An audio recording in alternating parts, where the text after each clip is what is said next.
Olá, alunos, tudo bem? Tudo mara? Vamos iniciar aqui a aula de Química, falando um pouco mais das funções oxigenadas.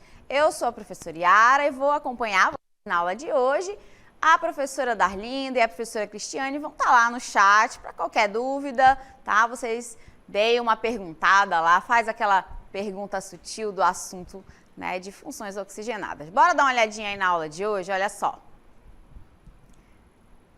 Então, né, nós temos a aula 219 de Química, funções oxigenadas, e nós vamos falar hoje dos éteres e do enol, tá bom? Então, a gente vai abordar essas duas funções oxigenadas. Vamos iniciar aí relembrando que uma função oxigenada nada mais é do que, né, aqueles compostos orgânicos que têm, além do carbono, além do hidrogênio, o elemento oxigênio na sua estrutura, tá? Então, tem o oxigênio na sua estrutura. E as funções oxigenadas, né, vou destacar aqui para vocês, os éteres, que é o que a gente vai iniciar falando, né, eles são aquelas substâncias que foram bastante utilizadas lá há muito tempo atrás como anestésicos, tá? Então, a gente daqui a pouquinho vai ver um vídeo, né, e vai observar o quanto essas substâncias foram importantes, por exemplo, para a medicina.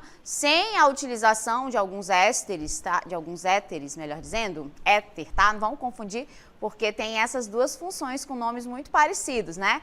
Éter e éster, tá? Então, os éteres, eles são utilizados aí como anestésicos, foram utilizados, tá? Hoje em dia a gente já tem anestésicos, né, mais evoluídos, né, que foram desenvolvidos aí com o passar dos anos, ok? Então, bora dar uma olhadinha na animação da aula de hoje. A descoberta da anestesia foi uma das inovações clínicas que revolucionaram a cirurgia. A anestesia com éter foi descoberta em Boston, na década de 1840. Anos antes, em 1831, o clorofórmio havia sido elaborado. O médico escocês Sir James Simpson de Edimburgo foi o primeiro a usá-lo como anestésico em 1847, mas foi só largamente aceito na medicina por volta de 1853. A única anestesia conhecida até o momento era feita à base de álcool e pólvora, aplicada no paciente por via oral. Normalmente, ele era segurado pelos assistentes enquanto mordia algo para não gritar, até que a operação terminasse. Geralmente eram feitas desta forma amputações, consideradas na época como grandes cirurgias. Embora os pacientes aguentassem dores extraordinárias, havia uma busca urgente por anestésicos. Para aliviar a dor, eram combinadas várias substâncias, a maior parte delas extraídas de plantas medicinais. Às vezes, a mistura ficava muito forte e o paciente morria por overdose. Nos anos 1800, boa parte das pessoas buscava na religião, ou nelas mesmas, a força para suportar a dor, que era vista como uma punição de Deus para os perversos e como purificadora da alma para os bons. A anestesia com éter foi introduzida nos Estados Unidos em 1846 e com clorofórmio no Reino Unido em 1847. A inalação dos vapores desses compostos não apenas colocava pessoas para dormir, tornando-as insensíveis à dor, mas seu uso significava que os pacientes se tornaram inconscientes à tontura. Assistir a um filme antigo de guerra é, de fato, presenciar tortura a sangue frio. Essa grande invenção na história da medicina não só beneficiou os pacientes, como também tornou mais fácil a vida dos cirurgiões, que não tinham mais que lidar com pacientes desesperados, contorcendo-se de dor na mesa de cirurgia durante uma amputação ou com uma fuga precipitada. Olha aí, viva a santa medicina, né? Viva os pesquisadores que desenvolveram, né, utilizaram aí da tecnologia para, né, que a gente tivesse um pouquinho mais de qualidade lá no momento da enfermidade, no momento da dor. E os anestésicos são um exemplo aí dessa evolução tecnológica dos fármacos, tá? Então, bora falar um pouquinho mais aí dos éteres? Olha só o conceito, né? Então, um éter, né, o éter etílico, é o éter que a gente chama de comum, tá? E é aquele que a gente compra nas farmácias. Ele também possui outras denominações, outras nomenclaturas, como, por exemplo, éter sulfúrico, éter dietílico ou etox-etano, tá? Que substância é essa? Ela é um líquido incolor de cheiro característico que foi obtida pela primeira vez por Valerius Cordus no século XVI e ao submeter, melhor dizendo, o álcool etílico à ação de ácido sulfúrico. Então, esse foi o processo desenvolvido por Valerius para encontrar essa substância, tá? Para isolar essa substância, ok? Então, pode continuar aí. A gente vai observar que essa é a estrutura que o éter possui, tá? Uma estrutura química que ele possui. Ele também é uma função oxigenada, como eu já havia comentado, ou seja, tem o elemento oxigênio, né, na sua composição, além do carbono e do hidrogênio. Ele possui, né, essa estrutura que você está vendo aí. O que a gente consegue observar, né? Que o oxigênio está bem no meio da cadeia, né, e separando os radicais orgânicos, tá? Então, aqui no caso dos éteres, a gente tem o exemplo claro de heteroátomo, tá bom? Que é quando tem um elemento diferente do carbono no meio da cadeia.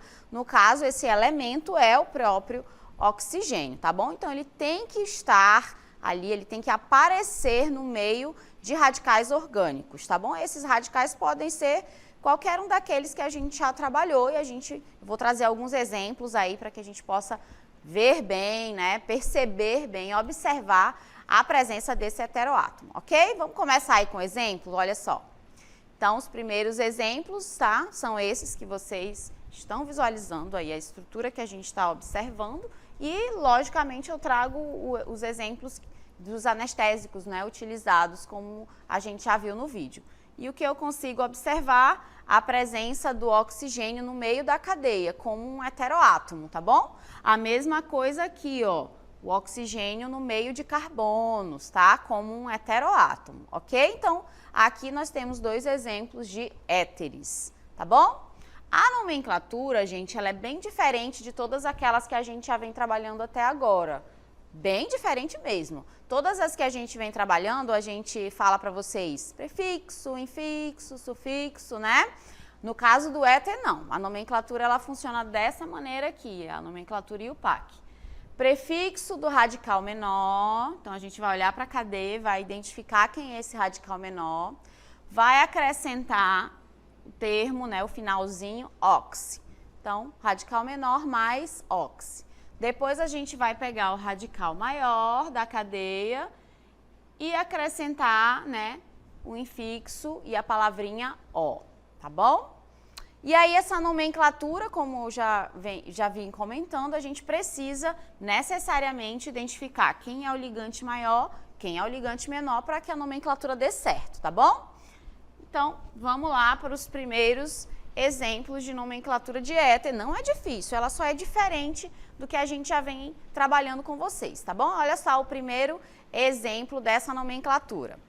Então, nós temos aqui, né, um éter, se você pode visualizar, ele é um éter por conta da presença do elemento oxigênio no meio da cadeia, né? A gente tem radical para cá e radical para cá, ok? E aí, como que é a nomenclatura? Primeiro, a nomenclatura do menor. Quem é o menor desses dois, né? Então, eu tenho um carbono desse lado, dois carbonos desse lado. A menor parte, né, é aquela que tem só um carbono, ok? Como que é o nome desse radical? Metil, né? Se vocês já sabem, a gente já trabalhou essa parte de nomenclatura. Então, vai ficar metil, né, o início, e aí a gente vai acrescentar o oxi. Metoxi, e aí a gente pega o nome, né, do radical maior, que é o etil. Só que no caso nós vamos acrescentar o finalzinho, né, aqui o sufixo O, tá? Então vai ficar etano. Nomenclatura para esse composto, metoxetano, ok? Essa é a nomenclatura IUPAC, tá bom? E como eu já comentei, existem outras nomenclaturas, nomenclatura usual e tudo mais, mas essa daqui é a regrinha da IUPAC. Vamos para mais um exemplo, olha só. Aqui a gente tem uma cadeia de um éter com radicais de mesmo tamanho, ó. eu tenho 2 carbonos para cá, 2 carbonos para lá. Então, nesse caso, eu não preciso me preocupar quem é o ligante maior ou menor, porque eles têm a mesma quantidade de carbonos. Por esse motivo, a nomenclatura vai ficar etox-etano, tá? Lembrando que tem que escolher o ligante maior ou menor, mas nesse caso a gente não precisa se preocupar, já que os 2 radicais têm o mesmo tamanho. Mais um exemplo, olha só. Também aqui a gente tem uma diferença de tamanho de carbonos, né? Desse lado aqui eu tenho um metil, só um carbono. Desse outro lado eu tenho o benzeno, que são 6 carbonos, é uma estrutura grande, cíclica, né? Então, facilita a nossa vida. Radical menor, quem é o radical menor? Metóx. Quem é o radical maior? Benzeno, tá bom? Então, a nomenclatura para este éter vai ficar metóxibenzeno, ok? Então, anota aí, não esquece de colocar na tabelinha de nomenclaturas mais uma regrinha da UPAC, tá? Pra gente não ter dificuldade, ok? Bora conhecer agora os enóis, olha só. Então, vamos primeiro ao conceito de enol, né? São álcoois que apresentam um ou mais radicais hidroxila, porém, esses radicais precisam estar ligados a carbonos insaturados, tá, gente? Todo mundo lembra o que é um carbono insaturado? É aquele que tenha uma dupla ligação, tá? Então, a gente já viu, quando estudamos os álcoois, que um álcool é quando a hidroxila está ligada a um carbono saturado. Não foi? Eu bati nessa tecla, fui até eu que dei essa aula para vocês, né? Que carbono saturado com hidroxila é álcool. Agora a gente vai para uma nova função que é muito parecida, né?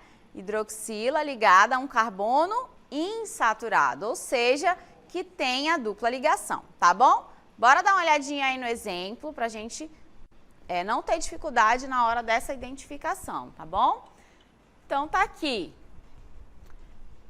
Ó, dupla ligação e hidroxila. Então, a hidroxila precisa estar ligada a um carbono insaturado, precisa estar diretamente ligada a esse carbono insaturado, tá bom?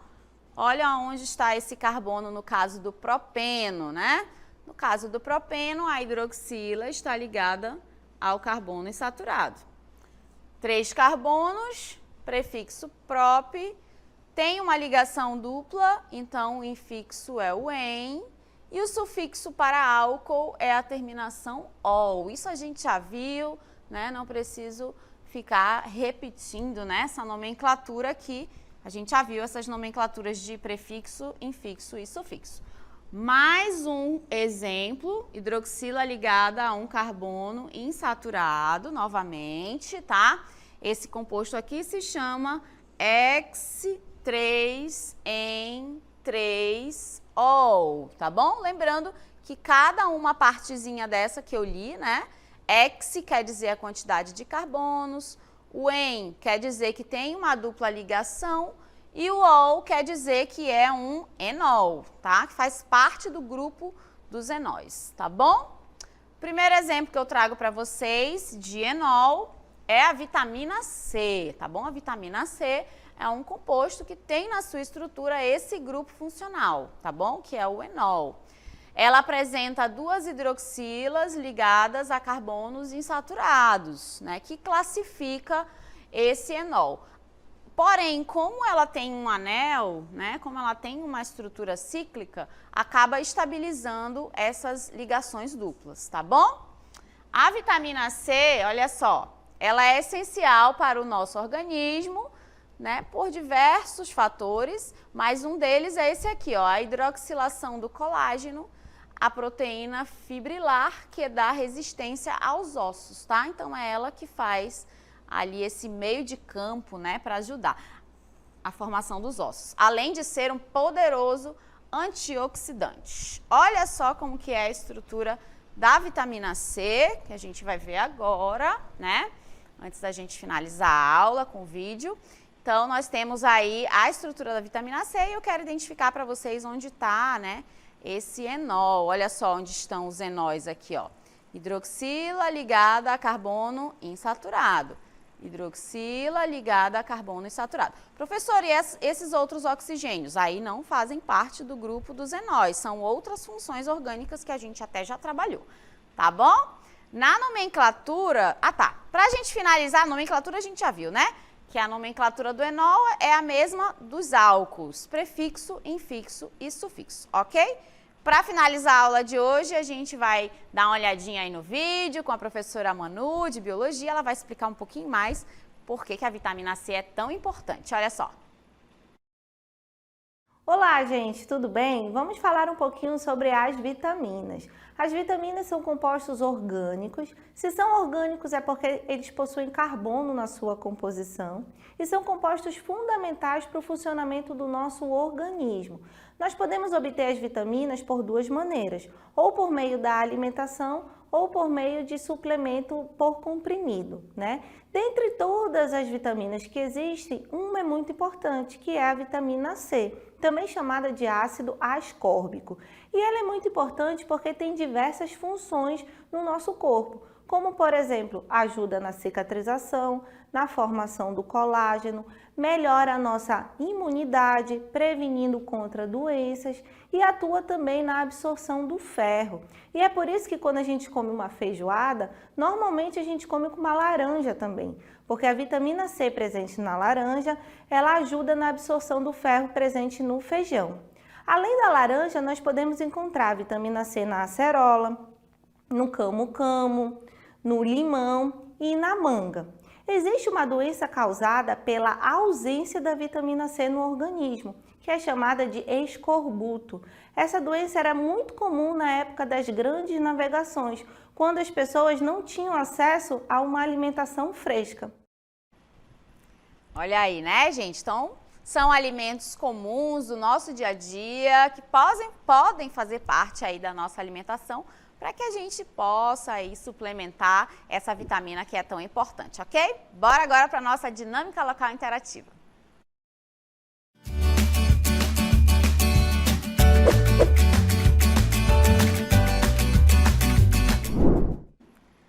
Questão 1. O uso de sabão em pó comum em máquinas de lavar pode danificar o equipamento, principalmente por causa da formação de espuma. O mercado dispõe de detergentes não iônicos que não produzem muita espuma. Outra vantagem é a capacidade de remoção de material graxo e de terra, mesmo em água fria. Pode avançar. A estrutura usada para esse fim tem essa fórmula que você está vendo aí, ó, essa é a estrutura representada para esse detergente. Pode avançar.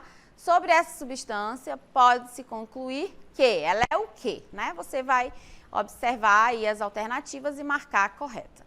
Questão 2. As vitaminas são substâncias fundamentais para o funcionamento do nosso corpo. Sem essas substâncias, várias doenças podem surgir em nosso organismo, como é o caso do escorbuto. A gente acabou de falar nele, né? Que é provocada pela carência de que tipo de vitamina, ok? Vocês vão ter um tempinho para fazer a questão e eu já retorno com o momento da interatividade. Até lá!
Olá, meus queridos, retornamos aqui com o momento da interatividade.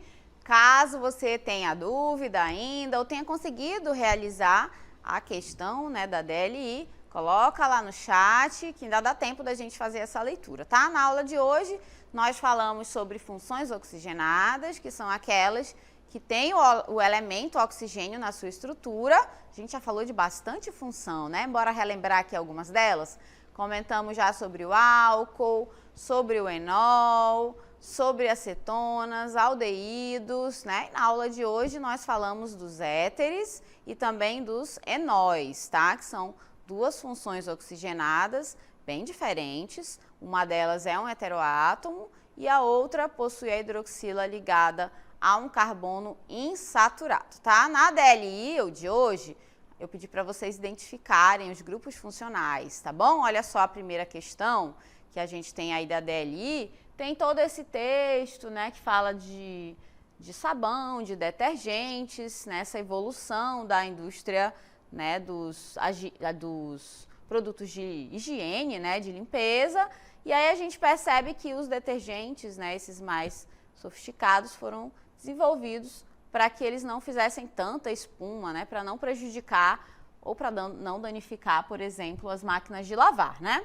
E aí a estrutura apresentada para esse detergente, essa é uma das, tá, gente? Existe aí um número bem grande de estruturas de detergentes, tá? Essa é uma das estruturas que a gente observou, tá bom? E aí eu já peço para que a gente possa analisar, bora analisar, identificar quais os grupos funcionais que a gente consegue detectar nessa estrutura, né? Então, toda essa região que você está vendo aqui, tudo é carbono, tá? Carbono e hidrogênio, essa é a cadeia carbônica. E hoje eles têm produzido compostos com cadeias longas, né? Que são, essa região toda aqui é apolar, né? E ela tem aderência pelas gorduras. Então, essa região toda de carbonos é a região que adere, por exemplo, nas nossas roupas, né, a parte da gordura, tá bom?